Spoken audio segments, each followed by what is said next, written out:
Recording in progress. Good Bonjour morning tout le for the monde. second day. Donc là, la salle est en train de se remplir. Vlaaqel.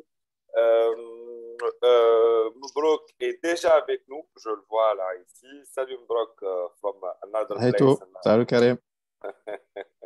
Dans une autre partie de la planète. C'est ça. قال لك راهو في مضرب ترونكيل ما كاش مشاكل لا سويس. Donc, le Jusque-là, sujet.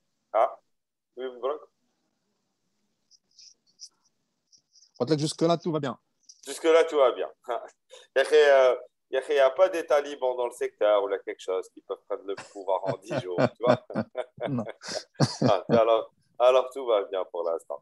Donc, on reprend notre deuxième journée avec nos challengers autour des thématiques du BTEC, troisième édition 2021, toujours organisée dans le cadre du programme de Next Society en partenariat avec Anima et sous parrainage du ministère des Startups, ministère délégué des Startups et de l'économie de la connaissance, mais aussi avec le partnership de l'ASF, de l'Algérie Startup Fund, et aussi de l'Algérie Aventure, qui nous accompagne sur cet événement avec tous. Donc, je rappelle que depuis une semaine, nous avons déjà présélectionné la vingtaine de projets. On a initié quelques workshops. Hier, on a eu une grosse journée de talk et de workshop, y compris avec Marcel Bridge, avec Ramsi Quiren, Marcel Haddad, avec Ahmed de la IBC, etc. Mais aussi, nous avons fait hier des sessions de crash test avec les mentors, y compris les mentors de l'ITCF, notre partenaire formation et coaching sur le programme.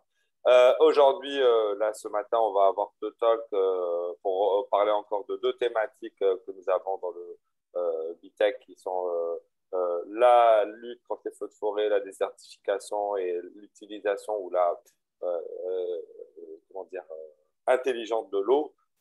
Mais aussi, on enchaînera cet après-midi avec le moment phare qui sera les pitchings de présélection pour faire en sorte que nous passions des 20 projets existants au moment où je vous parle à une dizaine de projets, bien évidemment, sur la base d'un certain, une certaine grille d'évaluation qu'on repartagera avec vous plus tard. Voilà. On commence la journée aujourd'hui avec Mbrouk de la startup Hightech, qui est cofondateur et qui évolue donc dans le monde de l'agriculture, mais avec une forte approche water aussi, et water saving. Donc, je te donne la parole, Mbrouk, pour nous présenter déjà Hightech, ce que vous faites, et comment Hightech intervient dans la problématique du water, et sachant que Hightech aussi travaille avec d'importants organismes de l'État dans la gestion de l'eau, quels sont les défis d'aujourd'hui et ou sinon les problématiques auxquelles pourraient travailler les startups pour développer des solutions. Voilà, Mbrouk, à toi la parole. Ok, merci beaucoup Karim. Merci pour cette opportunité de présenter Hightech et puis de discuter avec des startupeurs. Donc, je vais essayer de suivre le template que vous m'avez communiqué. Donc, alors, je rappelle aussi ouais. que Mbrouk a repris à la volée le talk parce que c'était prévu que ce soit Nassim Ilman, ton cofondateur, notre ami qui devait présenter. Mais malheureusement, et on lui souhaite prompt rétablissement, il est Covid atteint. Donc, j'espère que ça va vite passer, que ça ne va pas être grave, Inch'Allah. Voilà. Donc, merci encore une fois d'avoir pris le truc à la volée. Oui, exactement. Je te remercie, Karim. Effectivement, donc Nassim a eu le Covid de l'Obsif, Inch'Allah. Mais il est solide, donc mauvaise graine. En tout cas, il a. Oui, effectivement. Donc, c'est vrai que je prends un petit peu super short notice le truc, mais de toute façon, avec plaisir, on a l'habitude de collaborer et on doit s'adapter à ces situations. Donc, je vais commencer par présenter donc, les deux cofondateurs, donc Nassim et moi-même. Ensuite, je présenterai Hightech et ensuite le contexte, les challenges, que ce soit tant pour le secteur de l'eau que pour le secteur de l'agriculture, comme tu l'as bien expliqué, Karim. Effectivement, c'est les deux domaines d'intervention principaux Tawana.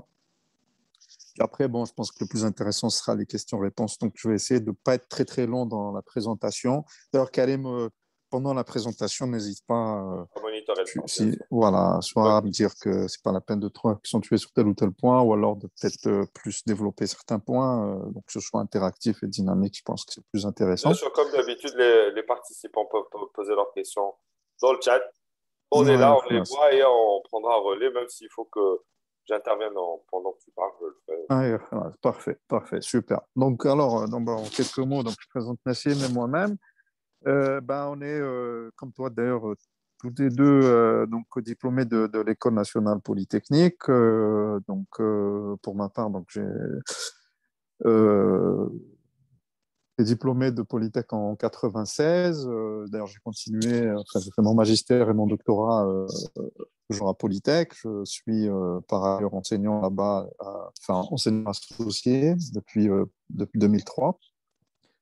Mon parcours, ben, j'ai d'abord commencé juste après Polytech à Sonatrach, où j'ai travaillé pas mal de temps. J'ai évolué d'ingénieur d'études économiques jusqu'à être directeur de la planification stratégique. Ensuite, je suis allé au ministère de l'Énergie où j'étais directeur central de stratégie et de la prospective. Ensuite, j'ai décidé en 2010 de quitter le secteur public pour aller vers le privé. Bon, j'ai toujours été intéressé par l'entrepreneuriat.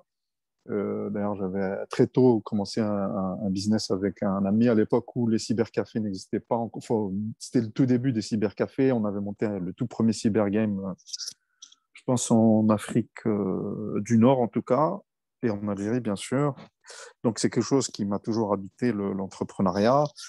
Dans mon parcours, donc j'ai travaillé dans différents en fait, secteurs, que ce soit la grande distribution, le pharma, et puis surtout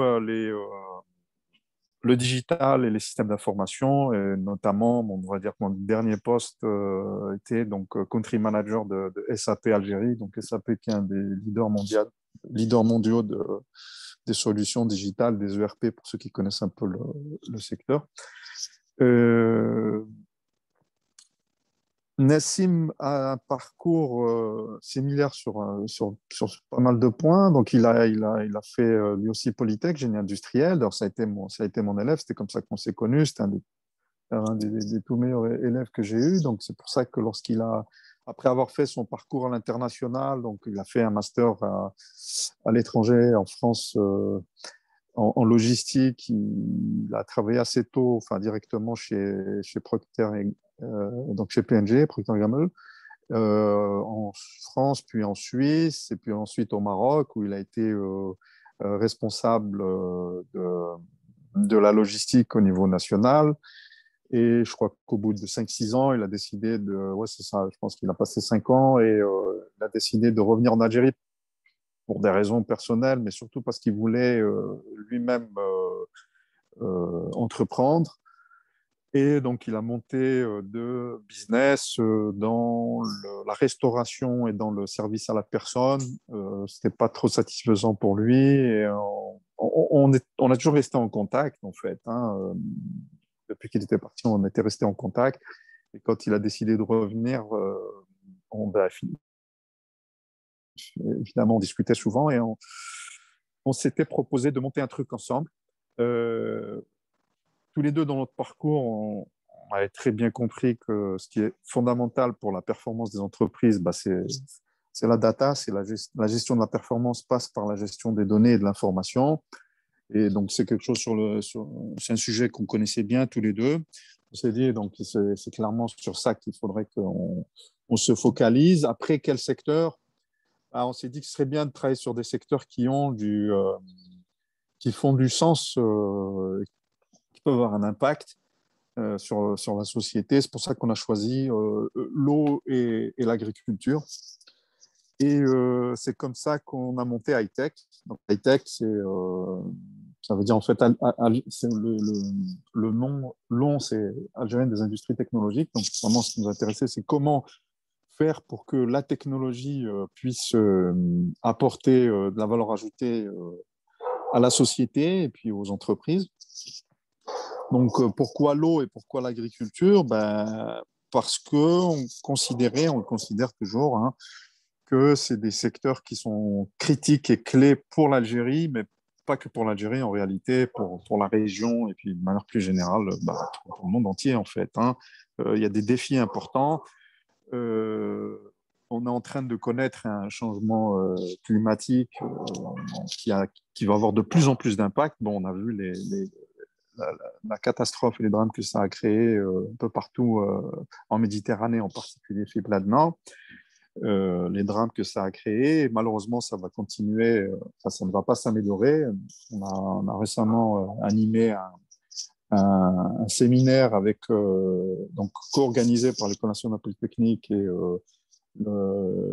la Business School of Barcelone, donc le département Data Science, Tahom et Ultana, donc génie industriel, qui a aussi une option Data Science, où on s'était intéressé justement à l'impact des changements climatiques sur l'agriculture et sur le secteur de l'eau. Et donc, on a passé en revue un certain nombre d'études où on voit que la situation ne va pas s'améliorer, ça va s'empirer. Donc, c'est absolument fondamental de s'y préparer, de trouver des solutions. En ce qui concerne donc l'eau, ben, on le vit malheureusement à Alger, dans plusieurs pays, plusieurs régions de l'Algérie où il y a des coupures fréquentes d'eau et à du rationnement.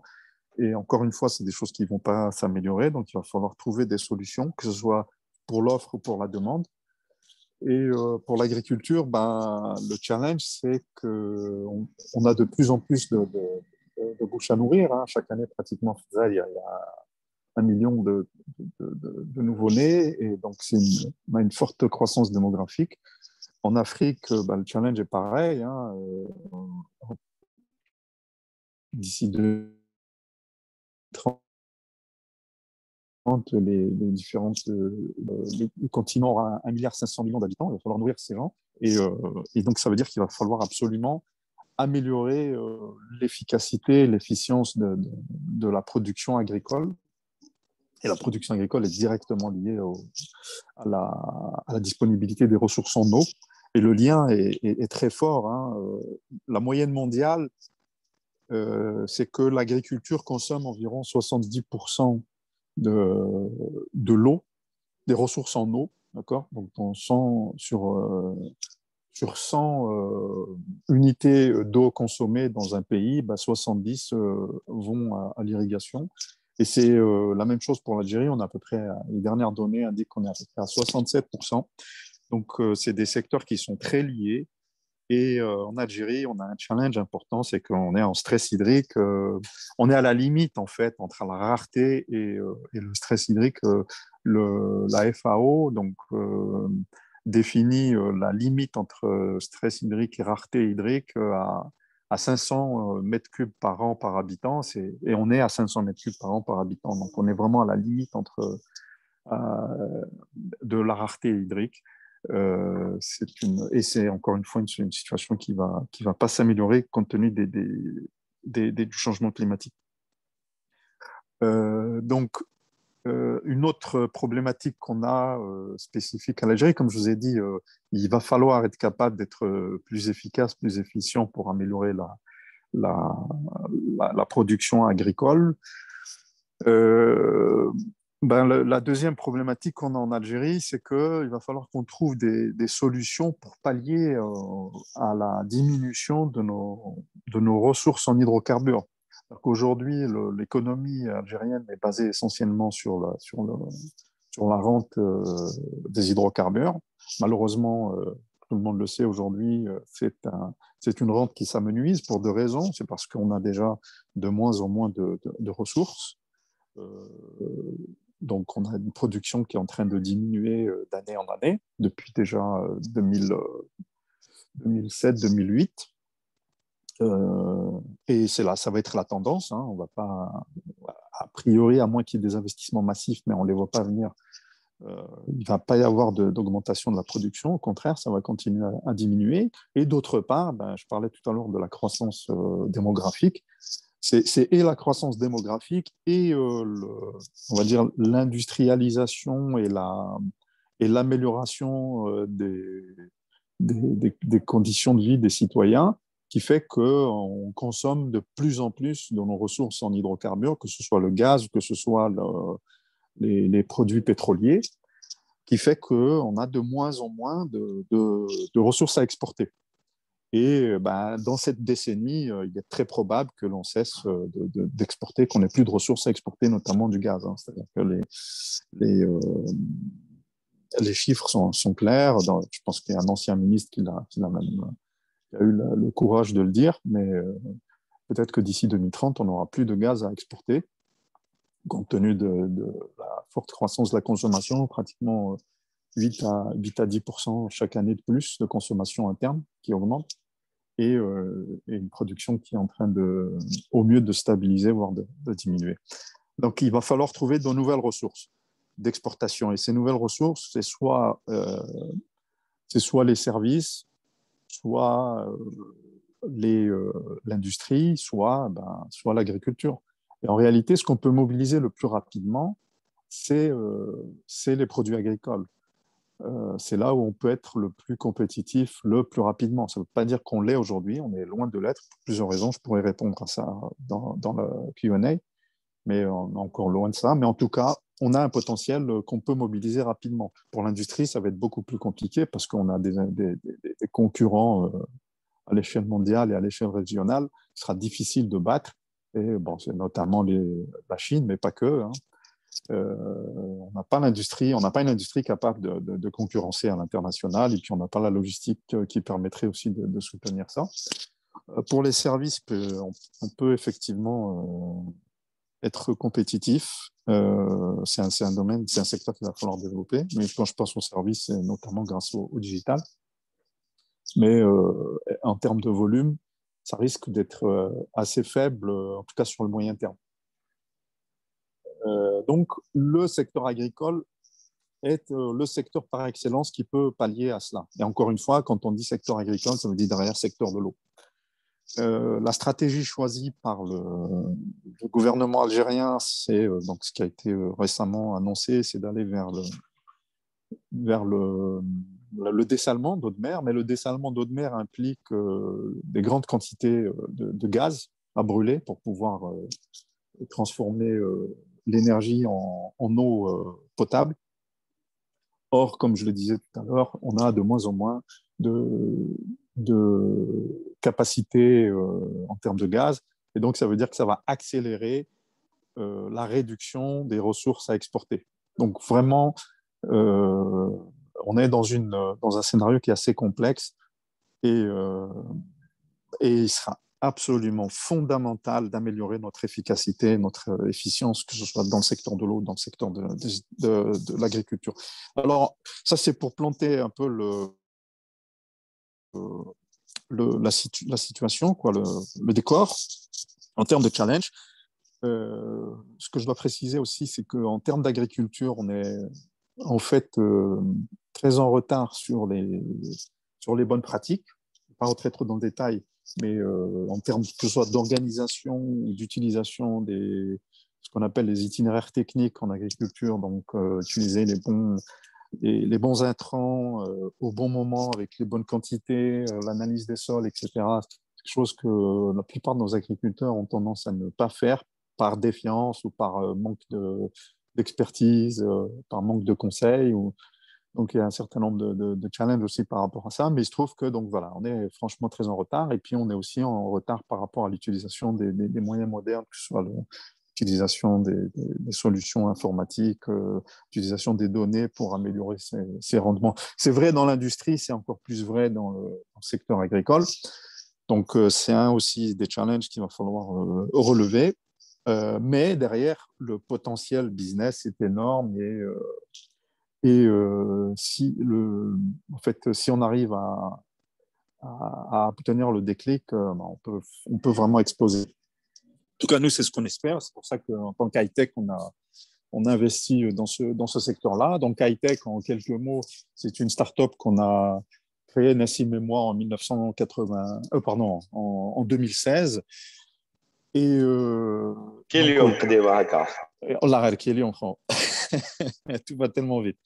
Donc en 2016, on a monté ça avec pour objectif, comme je le disais, d'accompagner les secteurs de l'eau et de l'agriculture avec un focus de développer des solutions faciles à utiliser et qui puissent embarquer de l'expertise et améliorer la performance des acteurs, que ce soit dans l'eau ou dans l'agriculture. Donc, la première solution qu'on a développée, c'est ce qu'on appelait RaiTech, donc l'irrigation. C'est une solution d'irrigation intelligente qui permettrait de réduire la consommation d'eau d'irrigation jusqu'à 50% et qui pourrait augmenter les rendements agricoles, donc en termes de productivité, jusqu'à 10%. On a obtenu le premier, on va dire, prototype industriel en mi-2017 qu'on a fait fonctionner d'abord dans une petite parcelle de Tarna, Hagda, et puis qu'on a aussi fait fonctionner chez un agriculteur dans la région de Boufarik. Et puis ensuite, en partenariat avec l'ITMAS, donc l'Institut technique maraîchère, Harawa, et on a obtenu des résultats très intéressants, très encourageants. Après, pour la commercialisation, on a été confronté à une problématique, c'est que l'eau est très fortement subventionnée, Fidzaïr. Donc, pratiquement, on la paye à 3 dinars le mètre cube, alors qu'elle revient entre 70 et 100 dinars le mètre cube en fonction de son origine. Donc, forcément, les agriculteurs étaient intéressés, mais n'étaient pas prêts à mettre de l'argent sur ce type de solution. Ça, c'était en 2017, mais aujourd'hui, ils sont de plus en plus intéressés. Et puis surtout, en fait, on a signé un partenariat avec l'AGIR, donc qui est l'Agence nationale de gestion intégrée des ressources en eau, qui est donc une structure du ministère des Ressources en eau, qui eux sont très très conscients des enjeux et donc qui ont vu l'intérêt de travailler, enfin de développer, d'industrialiser notre solution. Donc notre partenariat porte sur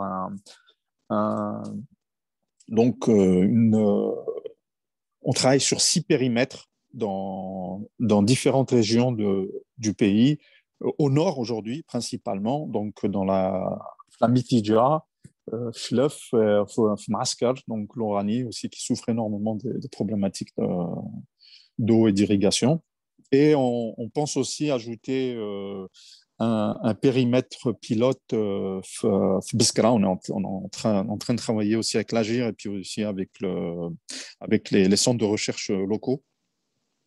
Il y a deux problématiques. Il y a la difficulté d'avoir suffisamment d'eau, donc réduire la consommation d'eau, mais il y a aussi le problème de salinisation des sols qui devient un très très grand problème, que ce soit Fleu Nord, que ce soit Maskar ou l'Ardaoui, parce qu'on a surexploité les nappes phréatiques.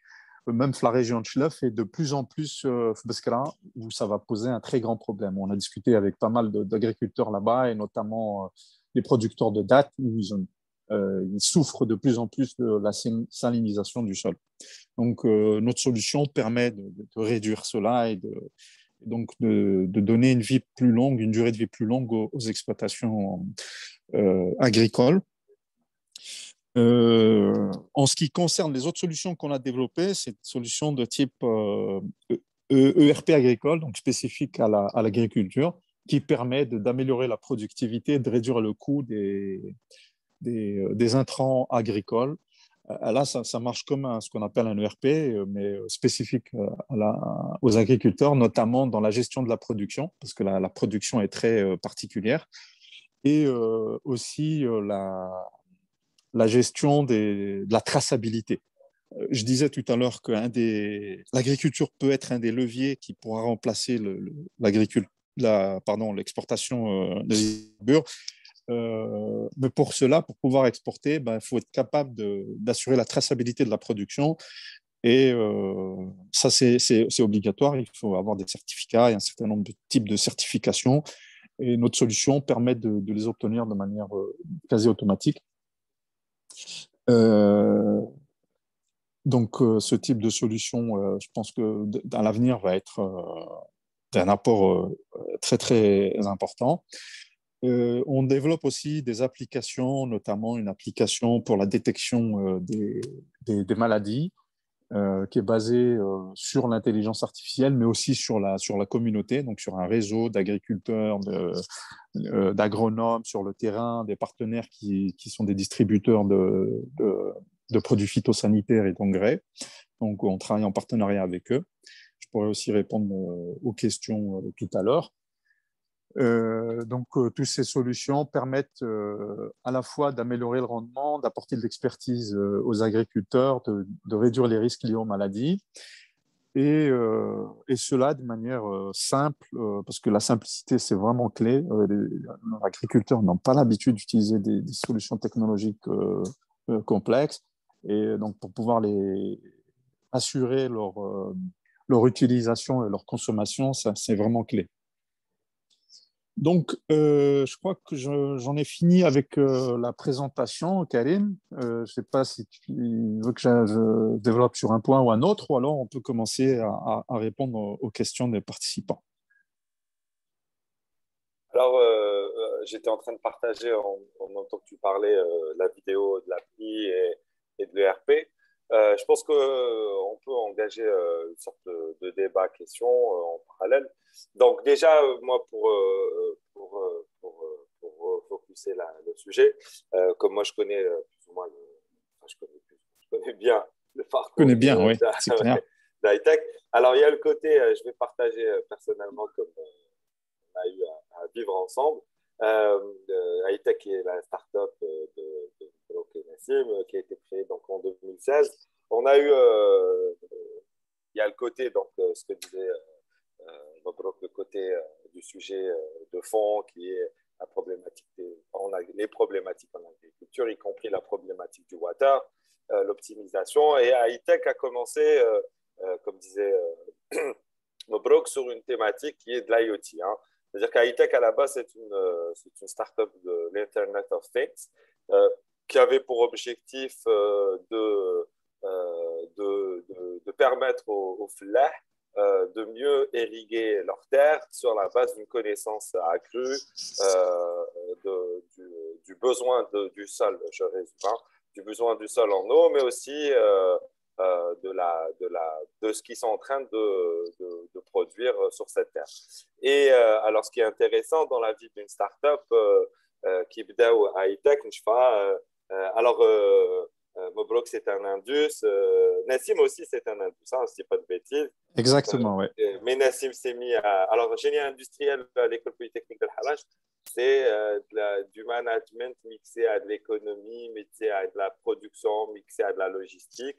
Donc, c'est vraiment... Et des sciences de l'ingénieur. Voilà, c'est vraiment du management de l'ingénieur, pas forcément du technique. Et donc, je me rappelle que Nassim s'était mis à fabriquer des cartes électroniques. Donc, il a fallu qu'il monte en compétences, qu'il apprenne à faire du code, qu'il se mette à dessiner des cartes électroniques, à souder, etc. Et l'équipe a commencé aussi à être monitorée. Alors, il y a un aspect intéressant aussi quand on parle de la vie de la startup high-tech, hein, mettant en pause 5 minutes le sujet qui est le water ou l'agriculture et le water. C'est aussi les problématiques que la startup a connues, mais aussi ce qu'elle a utilisé comme ressources. Parce que hier, on parlait avec Ramzi Kouiran des RH, et je me rappelle que Hightech très tôt avait fait appel à des doctorants dans ses effectifs pour résoudre des problématiques et faire évoluer le projet. Ça, si tu veux en parler un peu, ouais. Et aussi le fait que, et ça moi j'appelle ça moi j'ai toujours eu du mal avec la logique de la diversification et l'apanage des grands groupes. Alors, باش تفهموا واش معنى هذه الفراز هذه معناتها زعما il y a que les grands groupes الشركات القدام الكبار منا اللي عندهم لو دروا زعما يقدروا يديفرسيفيو لي برودوي تاعهم. Ce que je vous disais البارح par exemple كي توجدوا البيتش تاعكم s'il vous plaît évitez dans votre présentation d'aborder plusieurs solutions en même temps, même si c'est vrai qu'elles sont cohérentes, c'est-à-dire que moi je fais du biogaz et derrière je peux faire de l'engrais et je peux faire ça et je peux faire ci. C'est vrai, dans un pitch deck, pour rester sur une idée, une solution, c'est plus facile qui règle un problème. Mais par exemple, à Hightech, sur la base de la technologie qu'ils étaient en train de développer, je crois un des tout premiers contrats que vous aviez eu, c'était un device électronique qui avait pour objectif de mesurer dans l'air le soufre. Exactement, exactement. Tu te souviens bien, ouais. Ouais, donc, et ça a été les premiers dinars de la startup, mais qui sont fondamentalement basés sur une technologie ou une maîtrise. De l'IoT pour en fait l'irrigation. Effectivement, ouais. Alors je vais essayer de répondre parce que tu as soulevé plusieurs points. Texaha Kalem, tu connais très bien la boîte vu qu'on a même, on a même partagé nos premiers locaux. Exact. Euh, et donc on a fait du coworking avant l'heure. Euh, alors par rapport à la problématique du recrutement, effectivement, en fait, alors d'abord, effectivement, notre premier la première solution sur laquelle on a travaillé, et donc le premier business model, c'est vraiment les solutions d'irrigation intelligente basées sur de l'IoT. Mais en fait, on pensait déjà Smart Water et Smart Agriculture et basé sur l'IoT. Donc c'était ça on était focus sur ce produit, sur cette solution. Et on a recruté effectivement des doctorants. On s'est dit que ça pourrait être une, une bonne approche parce que c'était des gens. On faisait de la R&D. Et donc, on s'est dit, pour faire de la R&D, c'est bien d'avoir des PhD. Et ça a été le cas, effectivement, parce que ça a été utile. D'un autre côté, d'un point de vue RH, ça n'a pas toujours été simple de gérer des PhD parce qu'ils n'ont pas nécessairement la culture qui convient à la startup. Donc, tu as toujours des avantages et des inconvénients. Après, en tant que startup, vous allez tous connaître ça, ou pour ceux qui ont déjà démarré. Je ne connais pas trop le, le background des gens qui sont en train de participer, que vous avez présélectionné. Mais une des grandes difficultés, c'est, comme tu le soulignes, Karim, c'est d'avoir l'équipe, d'avoir la bonne équipe. Et au début, il y a forcément beaucoup de rotation, surtout quand on recrute des informaticiens. Là, on avait des informaticiens, des électroniciens, et les informaticiens étaient très instables parce que ils hésitent toujours à soit bosser pour une boîte, soit travailler en freelance, surtout quand ils sont bons. Et puis, il y a tellement d'offres sur le marché que ça bouge beaucoup. Et ça, c'est un vrai problème quand on a une entreprise, qu'on soit start-up ou pas d'ailleurs, hein, c'est d'avoir la stabilité des ressources. Parce qu'en fait, une ressource, quand on la recrute, elle n'est jamais opérationnelle et rentable tout de suite. En fonction de votre business, il va falloir 3 4 mois, voire plus, pour elle apprenne, qu'elle s'intègre et qu'elle commence à vraiment produire. Sauf si vous êtes vraiment industrialisé, et c'est ce qu'on a essayé de faire assez tôt. On a compris qu'il fallait vraiment qu'on industrialise pour qu'on puisse justement absorber ces flux et ces reflux, ces va-et-vient.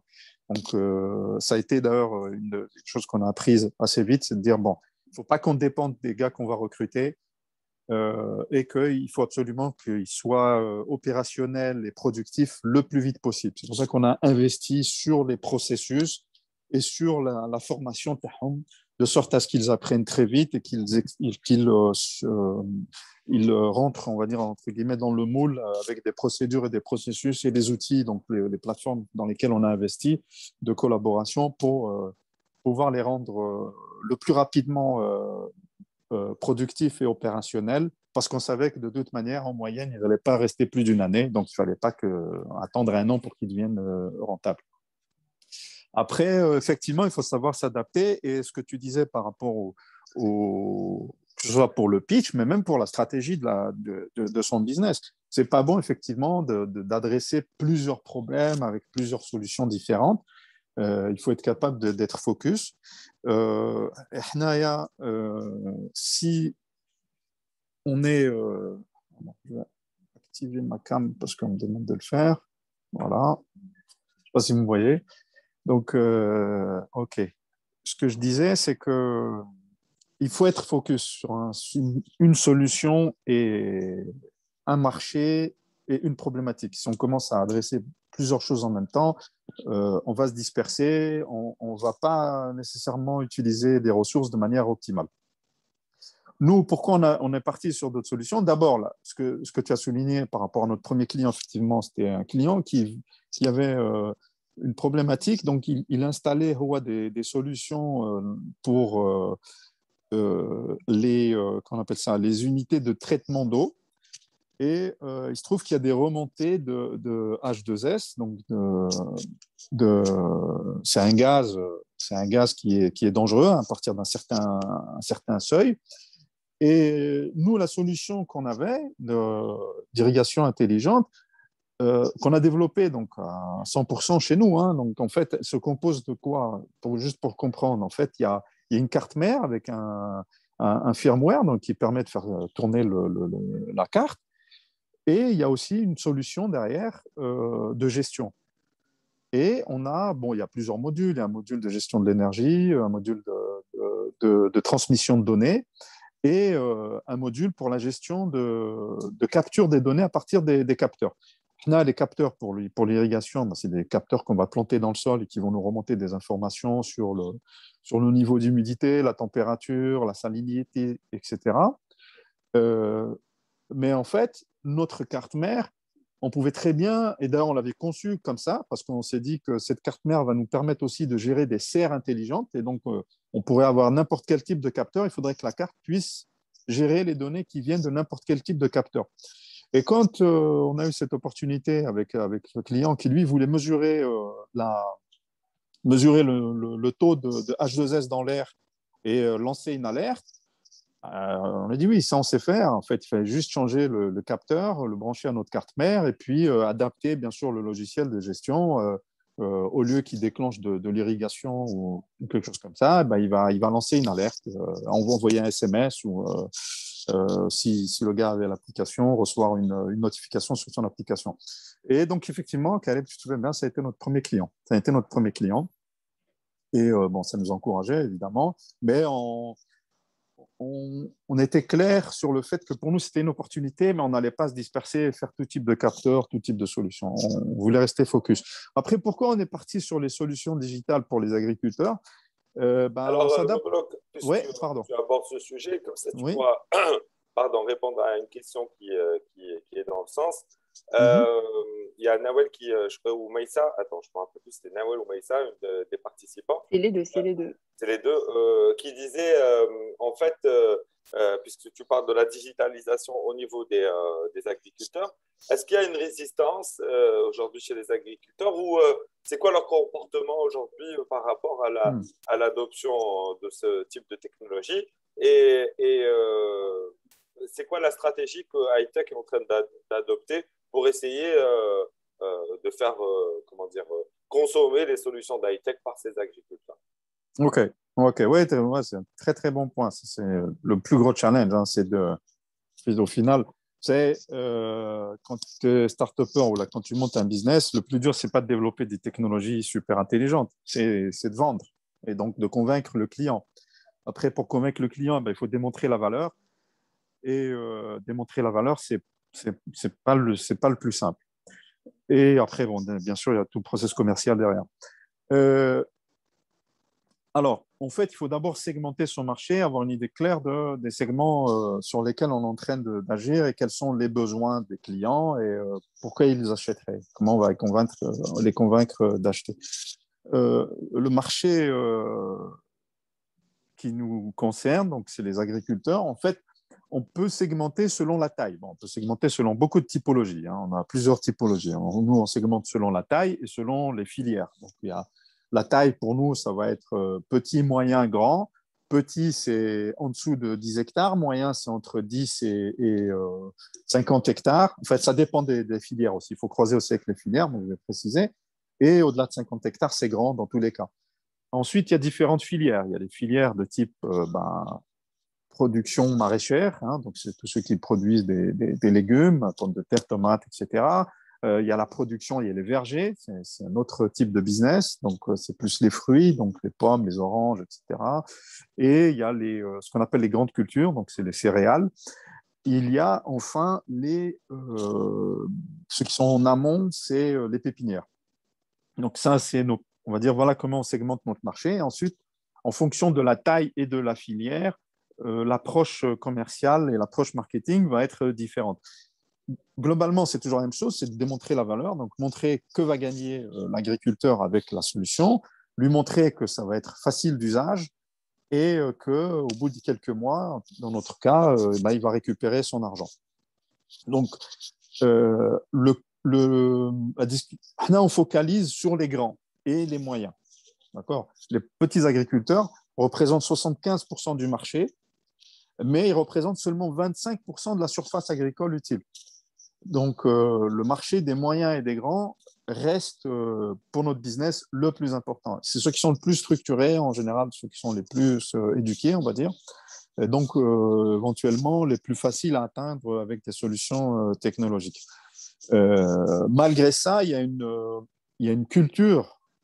Il y a une culture chez les agriculteurs, comme il y a une culture chez les industriels, qui fait que les gens ne sont pas trop perméables aux nouvelles technologies. Mais c'est le cas, je vais vous dire.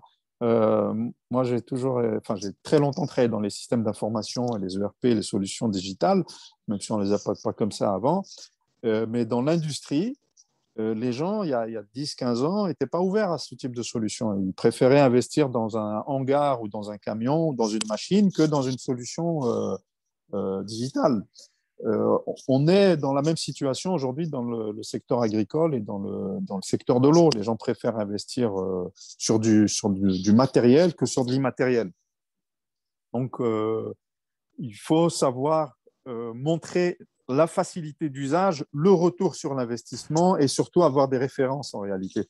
Les agriculteurs, comme tout le monde, mais plus encore que les autres, peut-être, ont besoin d'être assurés sur le fait que la solution fonctionne déjà chez d'autres et que vraiment c'est du concret. Ils sont très attachés au matériel et aux choses concrètes. Donc, on fait des démonstrations, on cite des clients références, on leur propose même de faire des visites chez nos clients références. C'est comme ça qu'on y arrive. Après, pour les petites exploitations, on adresse le marché différemment parce que, bon, ils seront pas. D'abord, la valeur est moins importante pour eux de nos solutions par rapport au prix. Et ensuite, ils sont moins enclins à faire des investissements tout court. Mais chez Bark, à faire des investissements dans le digital, mais à faire des investissements tout court.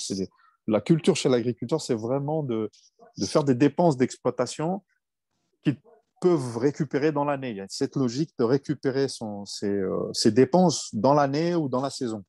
Donc ça, c'est un vrai challenge.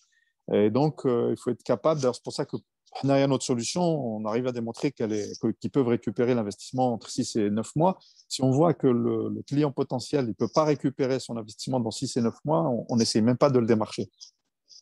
Donc, ce que je disais pour les petits agriculteurs, on propose plutôt des applications, et une application mobile qui est gratuite pour lui, mais qu'on va rémunérer, nous, à travers des partenaires qui distribuent des solutions, plutôt qui distribuent des produits phytosanitaires ou des produits, des engrais, etc.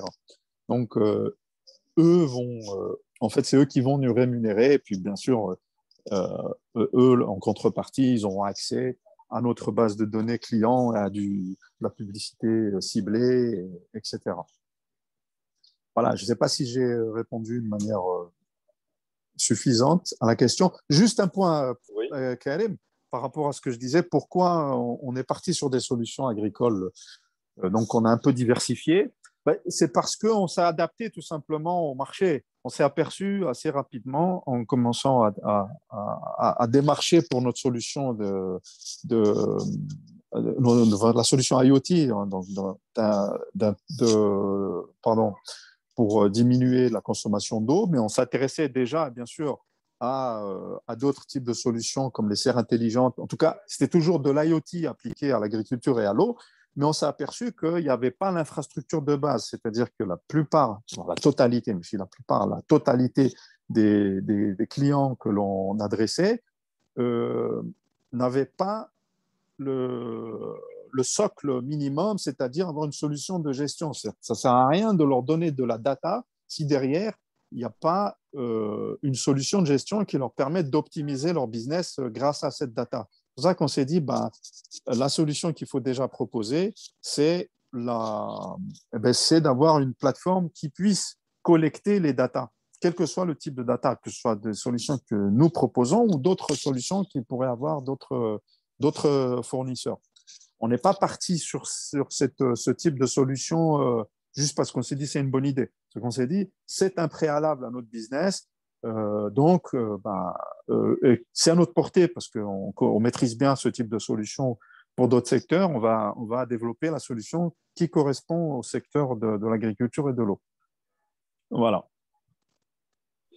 Et alors, je ne sais pas si actuellement, sur les projets où vous travaillez, y compris avec Agir, est-ce que vous avez croisé, parce que ça c'est une question qui revient, ou chez les FLEH, parce que vous avez affaire aux agriculteurs très souvent, est-ce que l'utilisation maintenant des eaux recyclées, des eaux usées, est-ce que ça commence à... Parce que bon, c'est un sujet qui a été abordé à un moment donné par Agir, et je crois qu'ils ont prototypé pour l'Ouest, si je ne dis pas de bêtises. Mais je ne sais pas aujourd'hui où ça en est.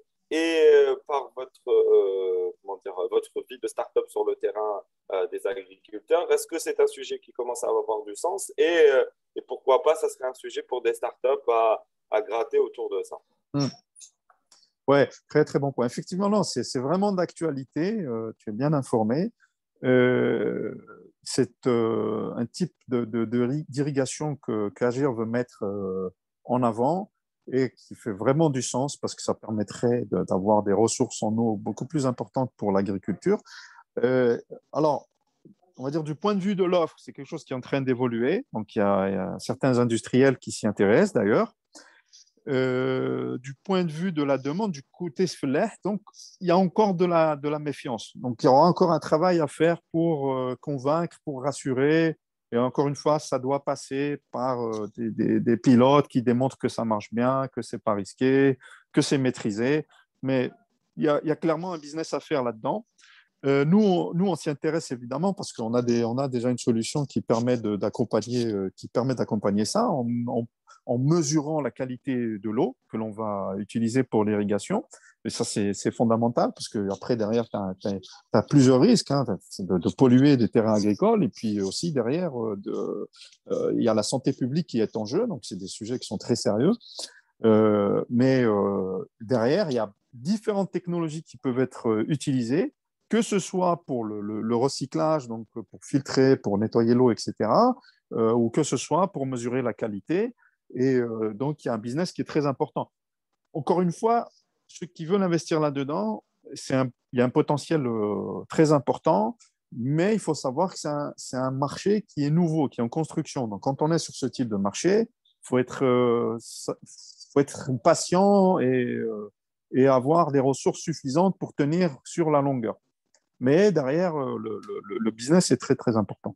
Alors, dernière question pour plus ou moins rapide. Il ne faut pas que je m'étale. Tu sais, encore une fois, nous, le BITEC, ça a toujours été, cette troisième année, un moment de rencontre autour de la connaissance ou autour de la technologie et de la science, parce que toutes les personnes ou tous les projets qu'on a toujours retenus, ça a été des projets qui ont du sens ou qui viennent du monde de la technologie, que ce soit par des porteurs de brevets, qui ne sont pas forcément des gens de la recherche, mais aussi des thésards, des PFE, des labos, etc. On a toujours donc du coup travaillé sur ce qu'on appelle aujourd'hui ou dont on parle aujourd'hui l'économie de la connaissance. Alors aujourd'hui, je ne sais pas moi, la question qui se pose aujourd'hui chez Hightech et pour Mobrook, est-ce que vous vous voyez dans cette logique d'économie de la connaissance et qu'est-ce que l'économie aujourd'hui de la connaissance pour Hightech ou pour Mobrook pour plus ou moins se positionner par rapport à cette économie qu'on veut développer dans le pays? Ouais. Ouais, effectivement, c'est aussi un sujet important. Après, économie de la connaissance, on est en plein dedans, dans la mesure où, si tu veux, comment on se conçoit, c'est qu'on veut apporter de l'expertise à portée de main de nos clients, de nos utilisateurs. Et l'expertise, ce n'est pas nous qui la construisons. Là, on n'est qu'un vecteur. on construit des solutions qui permettent de faire le lien entre l'expertise, qui est celle des agronomes, des spécialistes de l'eau, des spécialistes du sol, et qu'on puisse la donner aux agriculteurs. Et le principe de l'économie de la connaissance, c'est que tout le monde s'enrichit. Je veux dire, il n'y a pas de perte. Hein. Il y a au contraire, c'est l'échange qui fait que, si tu veux, par exemple, l'application Interna que tu as montré tout à l'heure sur la, comment dire, la détection des maladies, par exemple, derrière, en fait, ça fonctionne aussi comme une communauté de partage du savoir, de partage de la connaissance. C'est une des grandes difficultés. Peut-être que ceux qui s'intéressent au sujet connaissent des applications qui m'a Plantix, bon, il y a plusieurs applications qui permettent juste on prend une photo et après il y a des algorithmes de reconnaissance donc qui vont décrypter l'image et qui vont essayer d'identifier quelle est la maladie. On est encore très loin de ça. Ça marche pas bien en fait. Ça demande encore de l'expertise humaine. C'est-à-dire qu'une même photo, je vais la donner à plusieurs agronomes, plusieurs experts, ils n'auront pas la même appréciation. C'est très compliqué juste à partir d'une image de dire si c'est telle maladie ou telle autre, ou si ce n'est pas du tout une maladie. Et on a donc notre approche, parce qu'on avait démarré avec ça. On avait démarré avec ça et on a d'ailleurs fait travailler des doctorants sur ce sujet. Pas des algorithmes d'intelligence artificielle avec différents types, KNN, etc., pour essayer de reconnaître des maladies. Ça marchait pas trop mal, mais on a beaucoup potassé l'état de l'art et puis on voyait les résultats qu'on obtenait et on voit que c'est très limité. On a changé d'approche, on s'est dit on va plutôt construire une communauté de sachants, communauté d'experts et de mettre en lien avec les agriculteurs, mettre en lien avec les gens qui sont sur le terrain et que chacun apporte son expertise et même les experts being at home, ils vont apprendre les uns des autres. Et tout le monde y gagne au final. Tout le monde y gagne. Et ça, c'est clair qu'on y croit. On investit beaucoup dedans. On investit beaucoup dedans. Et le sujet, c'est encore, je pense que c'est en termes de modèle business, hein, puisqu'on reste aussi des entreprises, ça reste encore à construire, mais le plus tôt on s'impliquera dedans, le plus tôt tout le monde y gagnera. Alors, il y a Amine qui voulait, Amine Zahlaoui, le manager de l'ITCCF, notre partenaire et un ami, voulait ajouter un petit point. Oui, Amine, qu'est-ce que tu voulais nous partager? Amine, on t'entend pas. Alors, le temps que Amine règle son de micro, il faut qu'on clôture parce qu'on arrive à la fin. On a une autre petite question et on va prendre cette dernière question de Maïsan, une des participantes. Alors, quel est le risque ou les challenges que vous pensez selon vous, votre retour d'expérience considéré pour un investisseur dans ce... Ok, alors elle dit aujourd'hui, c'est quoi les challenges ou les risques qu'on doit anticiper ou prendre en charge si on veut se lancer à investir dans ce domaine aujourd'hui, et je suppose en Algérie. Les grands risques qu'on a. Écoute, Chof, les deux principaux challenges, c'est de tenir la distance, dans le sens où il faut avoir suffisamment de ressources financières pour pouvoir tenir, parce que c'est des marchés qui ne sont pas matures. Donc, quand on dit marché pas mature, ça veut dire potentiel de croissance immense, mais c'est très difficile au début de gagner de l'argent. Donc, il faut tenir le coup et vraiment être capable de s'adapter à son marché. Donc, même si on a une bonne idée, il faut savoir éventuellement la modifier pour pouvoir s'adapter, sans, comme tu disais, se disperser. Ça, c'est le premier challenge. Et le deuxième challenge, ça va être... ce que je dis est très transversal en réalité, hein, mais c'est vrai, c'est très, très, très vrai pour le secteur de l'eau et de l'agriculture.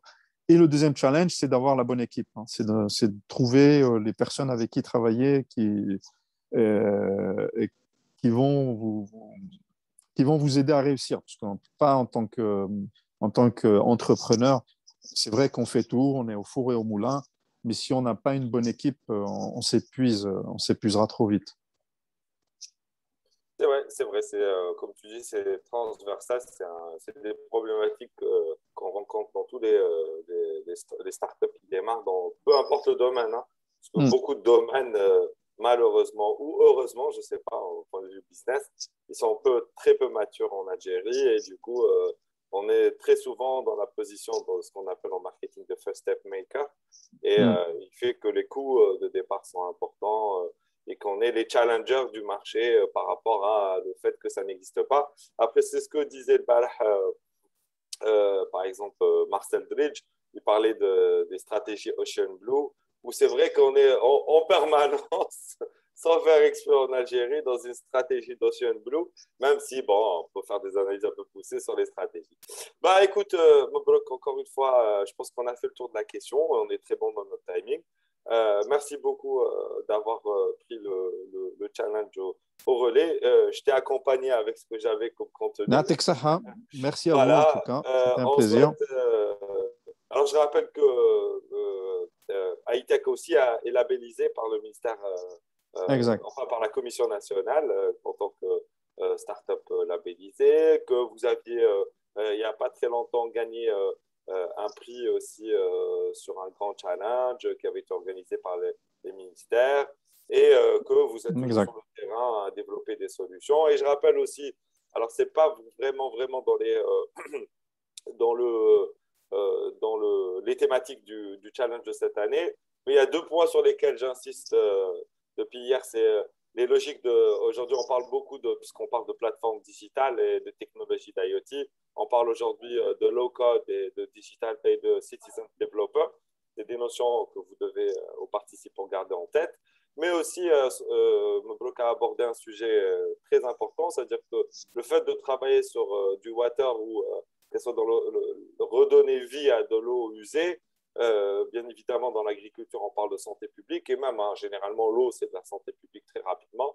Et rappelez-vous qu'il y a une autre problématique sur laquelle peu de gens travaillent, c'est la traçabilité des aliments et la source des aliments, parce que je pense que c'est vrai que là, on parle de la résistance au changement, enfin, ou les craintes des agriculteurs, mais je pense que les craintes des agriculteurs sont facilement exacerbées par le fait que nous, les consommateurs, si je te dis oui, cette tomate est msqia بالبيبي, je pense que moyen rare les gens qui vont consommer cette tomate, sachant que dans notre mémoire collective, on a associé de là ou le marhoum à des problématiques, le focus ou Mm. des problématiques d'eau usée qui avaient créé de gros problèmes. Et c'est pas du jeu, hein, C'est ça clair. avait créé Mm. des vraies situations. Et là, vraiment, des solutions autour de la traçabilité des aliments sont vraiment à développer et à penser. Ben voilà, encore une Absolument. fois, merci beaucoup Mbolok. Bah, merci à vous. À partir d'Europe, Mbolok est en Suisse, il nous ramènera du chocolat quand il viendra. Avec plaisir. Merci, Bah, merci. merci à vous. C'était un plaisir. Et puis, bah, bonne chance à tous. Merci beaucoup. Merci. Au revoir. Alors, nos